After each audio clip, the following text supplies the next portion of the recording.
La radio qui vous parle de NBA, c'est Radio Off Basket. Le basketball, c'est mieux à la radio. Africa must win. We don't need any more excuses in Africa. We cry too much. Oh, I don't have shoe. I don't have court. I don't have this. I don't have that. Go find it. Go find it yourself. You're the youth. Go and find it yourself.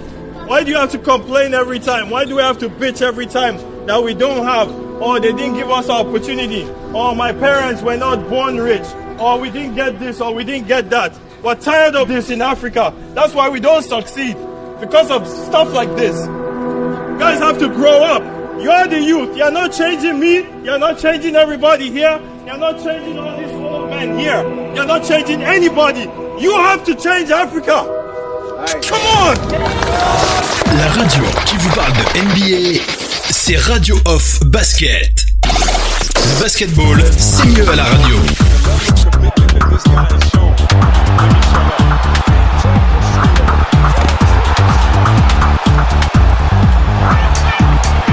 to get your first bucket, Mark. The steal and the finish. Allow me to introduce myself. My name is Brown. It's James to the bottom. Back to LeBron. They're going back and forth here, up and down. LeBron to the rim, another one. Two tomahawk dunks, and the building is on its feet. Shot clock is off. Hardaway to Trier. Trier drives down. Holds it down. Alonzo Trier. Talk about an exclamation point. Bienvenue les amis, bienvenue sur le parquet de la radio Off pour cette quotidienne NBA. Nous il est 13h du côté de Paris, du côté de Paris, il est 14h du côté de Paris, 13h du côté du Cameroun où je me trouve en ce moment du côté de Douala, Oncle Phil Basket pour animer ce talk show, cette quotidienne NBA avec pour vous bien entendu et j'oublie de rappeler les essentiels si vous êtes connecté sur WhatsApp pour ce talk show. On rappelle que vous pouvez télécharger l'application officielle Radio Off Basket qui vous donne accès bien entendu à l'intégralité des débats, les talk shows 24 heures sur 24, des débats tournant autour de 2 heures de temps, voire 3 heures, 1 heure comme ça, régulièrement sur les parquets de la Radio Off grâce à l'application Radio Off Basket disponible gratuitement sur Google Play. Bien entendu, si vous avez des soucis liés à des mégas, vous pouvez rester connecté simplement sur WhatsApp et bénéficier quotidiennement de l'actualité NBA. Radio Basket, c'est la radio numéro 1 de la NBA, c'est la radio numéro 1 de la NBA pour les francophones. Allez, on enchaîne avec l'actualité de cette quotidienne, une quotidienne spéciale où on fait le point sur Joel Embiid, le Camerounais, encore considéré aujourd'hui, à ce jour, à l'instant T, comme le meilleur pivot de la NBA, n'en déplaise aux fans de Nikola Jokic. Joel Embiid, on va en parler ce soir, on va en parler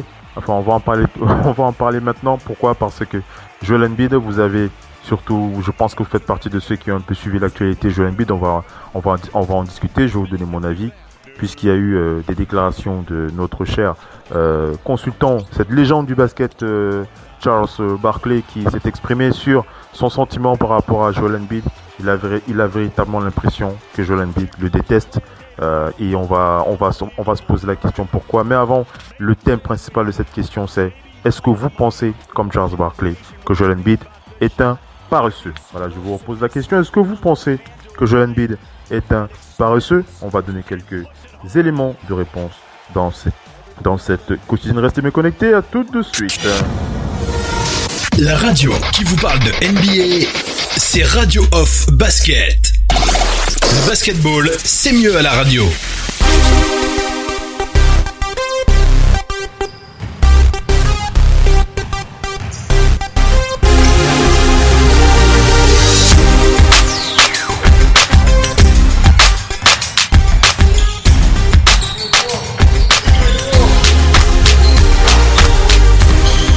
Allez les amis, on enchaîne avec cette quotidienne NBA FM NBA et on revient sur cette déclaration de cette semaine concernant Charles Barkley, la légende, le Hall of Famer Charles Barkley, qui s'est exprimé sur Joel Embiid. On rappelle que attaqué par Charles Barkley, Shaquille O'Neal au mois de décembre de cette année, au mois de décembre de l'année dernière, Joel Embiid leur avait d'abord donné raison avant de faire preuve d'un clair agacement envers surtout Charles Barkley en interview d'après-match, alors qu'on venait de lui demander de lui souhaiter bon anniversaire. Donc on a demandé à Joel Embiid de souhaiter un bon anniversaire à Charles Barkley le 20 février dernier. Le pivot camerounais des Sixers avait envoyé un regard plein de rage destiné au consultant de TNT qui lui avait posé la question.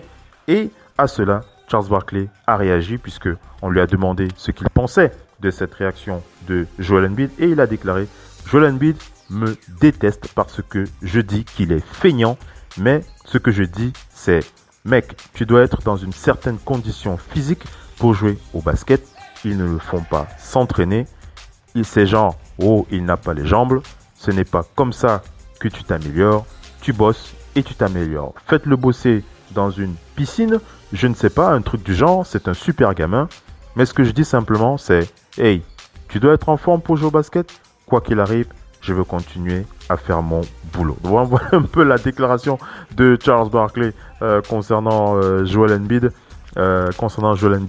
Et ça pose véritablement l'occasion, ça pose envie, ça donne l'envie de se poser la question: est-ce que pour vous Joel Embiid est feignant, est-ce qu'il est paresseux, comme le dit Charles Barkley, comme aussi l'a évoqué Shaquille O'Neal sur les ondes des médias, sur les réseaux sociaux il y a encore plusieurs mois. Alors avant d'enchaîner avec ma réflexion personnelle, on va écouter la réaction des abonnés de cette quotidienne WhatsApp. On va commencer par écouter Calvin. Calvin, c'est du côté du Tchad. Calvin qui s'exprime sur ce sujet. Est-ce que le Camerounais Joel Embiid, le meilleur pivot de la NBA actuelle, je le dis n'en déplaise aux fans de Nikola Jokic, est un joueur paresseux? On écoute Calvin, c'est depuis le Tchad. La radio qui vous parle de NBA, c'est Radio Off Basket. Le basketball, c'est mieux à la radio. Bonjour le groupe, comment allez-vous? Moi je vais bien, et vous? Moi c'est Bemba Calvin depuis le Tchad. En concernant Joel Embiid, le pivot des Sixers, moi franchement je pense pas qu'il est vraiment un paresseux vu sa forme et son physique d'une manière générale. C'est un gars qui paraît lourd mais au fond il aime le travail, et vu ses exploits au terrain, sans le travail, je pense pas qu'il peut réaliser des prouesses comme ces prouesses on a l'habitude de voir au terrain. Donc à mon niveau, je pense pas que c'est un paresseux. Et il travaille, et c'est grâce au travail que ces résultats prouvent au terrain. Merci. La radio qui vous parle de NBA, c'est Radio Off Basket. Le basketball, c'est mieux à la radio. Les amis, vous avez entendu Calvin qui pense véritablement que le Camerounais Joel Embiid n'est pas un joueur paresseux. Il précise véritablement, il ajoute que si Joel Embiid réussit à faire les stats qu'il a réalisées, c'est tout simplement parce qu'il a été performant, c'est tout simplement parce qu'il s'entraîne suffisamment pour atteindre ce niveau de performance, ce niveau de jeu. Et ce n'est pas pour rien qu'il est le meilleur pivot de la NBA. Donc pour Calvin, depuis le Tchad, Joel Embiid n'est pas un paresseux. On va écouter un autre fan, un autre auditeur du réseau Radio Basket sur WhatsApp. Vous aussi, vous pouvez réagir lorsqu'il y a des liaisons, lorsqu'il y a des sujets, des débats comme ça. Vous pouvez réagir. Vous nous envoyez simplement votre voice message sur le lien, la ligne officielle de la chaîne Radio Basket sur WhatsApp, et on la diffusera pendant nos talk shows. On va écouter Aristide. Aristide, il me semble que c'est du côté du Cameroun, si je ne me trompe pas. On écoute Aristide sur le parquet de la radio. La radio qui vous parle de NBA, c'est Radio Off Basket. Le basketball, c'est mieux à la radio. Tant que pour moi, Embiid, il n'est pas un joueur paresseux. Parce que c'est un joueur qui a su vraiment dans la bouteille. Donc, il n'est pas paresseux, ou bien c'est parce que les gens voient qu'il ne court pas assez au terrain, mais il fait son job. La radio qui vous parle de NBA, c'est Radio Off Basket. Le basketball, c'est mieux à la radio. Alors vous avez écouté la réaction d'Aristide qui dit il fait son job, même s'il a l'air un peu lourd sur le terrain, il fait son job. Et c'est bien entendu, c'est cette petite indication qui fait bondir Charles Barkley, mon cher Aristide, quand tu dis il est un petit peu lourd sur le parquet. Bon, c'est vrai, il ne peut pas courir comme un meneur de jeu d'1m80. Ni avec le poids, ni avec son poids, ni même sa taille. Mais il y a quand même des petites indications par rapport à ce que peut dire une légende, un professionnel, quelqu'un qu'on ne présente plus comme Charles Barkley. Alors moi, je vais donner un petit peu mon avis par rapport à cette situation concernant Joel Embiid. Joel Embiid est-il un joueur paresseux? Alors moi, je vais dire oui et non. Voilà, je vais dire oui et non, je vais couper la poire en deux. Pourquoi est-ce que je dis oui? Parce que si je suis le raisonnement de Charles Barkley, je ne le présente plus, je présente plus sa carrière aujourd'hui. Mais pour ceux qui connaissent un petit peu, l'histoire de Charles Barkley c'est quelqu'un qui a évolué. Je vais pas dire, oui, il a évolué au poste de pivot et au poste d'ailier fort. Il a été pivot lorsqu'il était en NCAA. Et il a pu jouer le rôle de 4 et le rôle de 3 et de 4 pendant sa carrière du côté des Sixers, du côté des Suns et du côté des Rockets de Houston. Donc c'est quelqu'un qui connaît le job, surtout au niveau des problèmes de poids. Charles Barkley a lui aussi souffert régulièrement des problèmes de poids en ce début de carrière. Pour ceux qui s'en souviennent, il a été chapeauté par le très regretté légendaire Moses Malone, pour les plus jeunes, pour vous taper sur Google pour voir qui est ce joueur. Moses Malone qui avait encadré à l'époque Charles Barkley et qu'il avait terrorisé à cause de ses problèmes de poids. On rappelle que Charles Barkley à l'époque c'était quelqu'un qui bouffait aussi des gros hamburgers, un petit peu comme Joel Embiid. Joel Embiid, vous savez, il y a encore quelques années, on le voyait empiffrer, s'empiffrer d'hamburgers avant d'aller s'entraîner. Il y a encore quelques images, quelques vidéos qui circulent sur Twitter, vous pouvez le voir. Donc Charles Barkley qui a énormément souffert sous la tutelle de Moses Malone. Et je pense que Charles Barkley, il se dit que c'est dommage qu'aux Sixers, il n'y ait pas quelqu'un qui le motive, comme ça a été le cas pour lui à son époque lorsqu'il était aux Sixers de Philadelphie. On rappelle que Charles Barkley était le franchise player des Sixers à son époque après le départ de Julius Erving. Et que c'est véritablement grâce au conseil de Moses Malone, notamment en ce qui concerne sa mise en forme, que le joueur a pu garder une forme exemplaire jusqu'à ce qu'il ait arrêté sa carrière. Donc véritablement Charles Barkley, il sait de quoi il parle. Sans oublier qu'il faut pas oublier que Joel Embiid, il a malheureusement eu des hauts et des bas.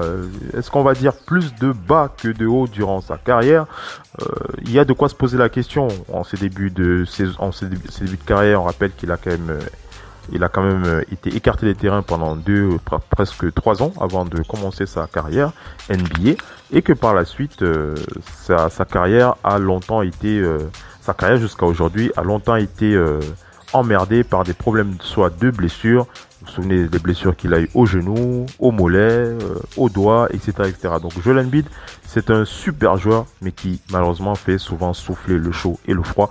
On s'en souvient encore cette saison avec ses pointes à plus de 30 points, et puis sur 2 ou 3 matchs, et puis par la suite on le voyait disparaître. Donc voilà un petit peu pourquoi j'ai envie de dire oui. Parfois on a tendance à penser que Joel Embiid est un petit peu paresseux. Et non, je vais dire non, parce que Joel Embiid, c'est quelqu'un qui s'entraîne, c'est quelqu'un qui veut jouer un basket à sa façon, un basket qu'il aime. Il a revendiqué sur les réseaux sociaux à plusieurs reprises. Pour ceux qui l'auraient suivi, il a plusieurs fois dit, qu'il n'avait pas l'intention de jouer du basket à la Shaq ou à la Charles Barkley. Et ça, il le dit haut et fort. Il n'a pas envie de faire comme eux à l'époque. Et on va terminer avec cette réaction de JJ Redick sur Joel Embiid, qui pense qu'il faut lui donner sa chance de grandir. JJ Redick qui s'est exprimé dans le podcast Sixers Beat from the Athletic. Il a parlé de Joel Embiid et de Ben Simmons notamment. Il a dit à la question est-ce que les deux peuvent jouer ensemble et gagner ensemble, il avait dit ils sont tous les deux d'incroyables joueurs intelligents et je parie toujours sur les gars qui sont intelligents pour trouver des solutions, et ils en trouveront. Les chiffres le disent, quand ils sont ensemble sur le terrain, ils se débrouillent très bien. En 2018, c'était plus 15,5 sur 100 possessions. En 2019, c'était plus 7,9 sur 100 possessions. En 2020, c'est encore très bien, mais ils peuvent encore s'améliorer. Donc JJ Redick qui dit, il a rajouté, c'est très rare que les meilleurs joueurs soient les meilleurs leaders. C'est très très rare. On parle de 2 ou 3 joueurs sur les 20 dernières années. Il y a d'autres joueurs qui peuvent être le meilleur joueur de l'équipe et être le leader. Mais je ne sais pas s'ils peuvent être le meilleur joueur de leur équipe et remporter des titres. Donc les joueurs comme le Tim Duncan ou le Stephen Curry, c'est des anomalies de l'histoire. Ce n'est pas du tout un tacle envers Joel Embiid et Ben Simmons. Il faut leur donner une chance. Ben est dans sa 3e année. Il faut lui donner une chance de grandir comme à Joel Embiid. Donc voilà un peu l'avis de JJ Redick qui lui milite pour le fait qu'on soit patient avec le Camerounais pour son évolution à NBA. Et on n'oublie pas de rappeler que dans l'histoire des plus grandes légendes, je vais simplement citer celui qui est considéré comme le meilleur joueur de tous les temps, Michael Jordan. Il lui a fallu près de 7 ans pour éclater à la face du monde en tant que champion NBA. Donc on va demander à Charles Barkley d'être patient un petit peu. Même si il a sa liberté de parole, il va continuer à vociférer dans les médias. C'est aussi pour ça qu'on le paye assez cher du côté d'ESPN. Et puis on va de toutes les façons rester positif quant à Joel Embiid. Allez, on n'oublie pas de rappeler l'actualité de la NBA, les entraînements qui reprennent petit à petit, les joueurs qui reprennent le chemin de l'entraînement. Joel Embiid, comme les autres, va reprendre le chemin le chemin du gymnase des Sixers pour s'entraîner. On vous tient au courant, bien entendu, de cette actualité 24 heures sur 24, 7 jours sur 7. Restez bien connectés sur l'application, restez bien connectés sur WhatsApp si vous êtes fan de WhatsApp, mais vous pouvez aussi rester connectés sur l'application officielle Radio Basket pour la suivi de tous nos talk shows 24 heures sur 24, 7 jours sur 7. C'était Oncle Phil Basket. Merci d'avoir été connectés pour cette quotidienne. Ciao les amis, à très bientôt. Bye bye. La radio qui vous parle de NBA, c'est Radio Off Basket. Le basketball, c'est mieux à la radio. Africa must win. We don't need any more excuses in Africa. We cry too much. Oh, I don't have shoe. I don't have court. I don't have this. I don't have that. Go find it. Go find it yourself. You're the youth. Go and find it yourself. Why do you have to complain every time? Why do we have to bitch every time that we don't have? Or they didn't give us an opportunity. Or my parents were not born rich. Or we didn't get this or we didn't get that. We're tired of this in Africa. That's why we don't succeed. Because of stuff like this. You guys have to grow up. You are the youth. You're not changing me. You're not changing everybody here. You're not changing all these old men here. You're not changing anybody. You have to change Africa. Come on! La radio qui vous parle de NBA, c'est Radio Off Basket. Le basketball, c'est mieux à la radio.